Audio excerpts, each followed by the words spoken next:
What up, people? Cobra Dad. Back up in this bitch. Dropping some content. Why not? So, as you know, within the last, I don't know, I guess the last month or 3 weeks, whatever, I've been going Skylander crazy. About a month now, collecting.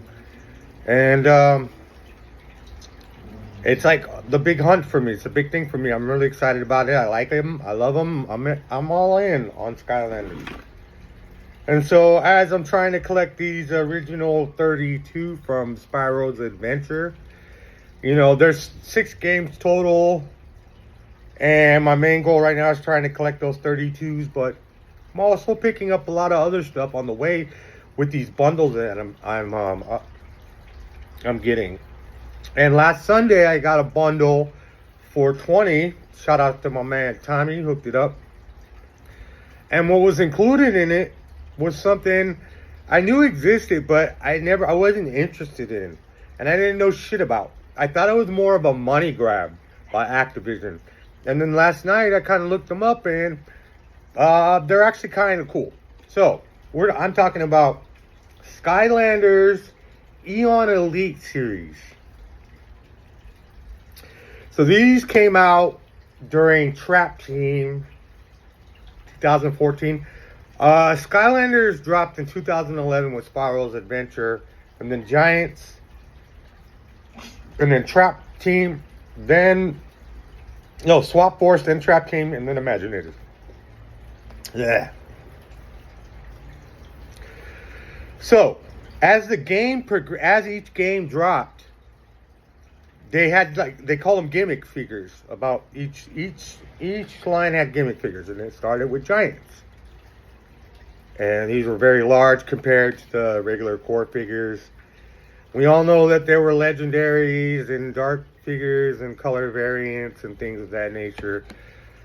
But as each game went, like with these Giants, these are way bigger in play, and they're more powerful. The original 32 only went to like level 10. They could only get so much, hit points or power. They were limited. While as each game progressed, they were making more figures, more powerful. These were the main figures, not the core figures. The gimmick figures were becoming more powerful. So then we had Giants. Then we had Swap Force. Oh, I didn't bring a Swap Force, for example. Here's Swap Force. And then we went into, it was Swap Force and then Trap Team. So by this time, with Trap Team being introduced with Trap Masters, they made core figures, each new core figures for each game. But they just weren't powerful. They just really didn't. They weren't as powerful and fun to play as the gimmick figures. And so these are really strong, bigger, fun to play as. And then you go into Superchargers, his Trap Team. Then you go into Superchargers and you got the same thing. They're more stronger. They can level up to 20. And then, as Imaginators, the last game, the Senseis, they didn't even make core figures. It's just the Senseis. They're super strong. So if you try to go back and grab one of the original 32 Spyro and play it, which is compatible in these Trap Teams and Superchargers and Imaginators, they're hella shitty. They're not leveled up. They're not as powerful by now. They're like useless. And so Activision goes like this in Trap Team. They go, why don't we re-release 8 of the original core figures from Spyro's Adventure in these fancy cases and like revamp them with stronger powers and abilities and the ability to get to level 20. So Spyro's Adventure Zoo, so with Trap Team, they released 8 of the original core figures. I don't have any of those elites. I'm not sure which exact ones were there. There were 8 of them. You know, Spyro, your basic favorites, right? Voodoo or whatever. Or Double Trouble. So, and then when Superchargers came out, they released 6 more, not 8. So, each element got 2 except for wind and fire, which is strange. So, this is from the Supercharger series, the Eon Elite Wave 2, which was only 6, not 8. But this is the original Spyro's Adventure Zoo. And then here is his Eon's Select, whatever, Supreme one. So, if you were to play this on one of the newer games, he's really weak, but you could play this original character in the newer game, and now he can keep up. Like, he's fun again. So basically, it's not a straight up reprint.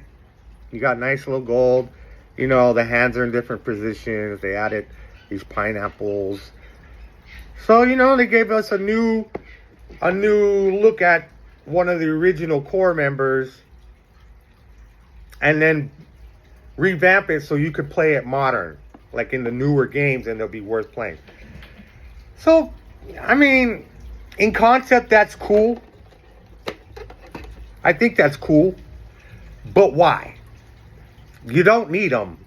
Who wants to play as Spyro in Superchargers and Imaginators? Because at this point, it would just be nostalgic. Because like I said, all the senseis and trap masters are really fun to play with and super powerful. And by this time in the game, they really are the gimmick figures, and that's what matters in the game. So that as far as them being cool to collect, yes, definitely.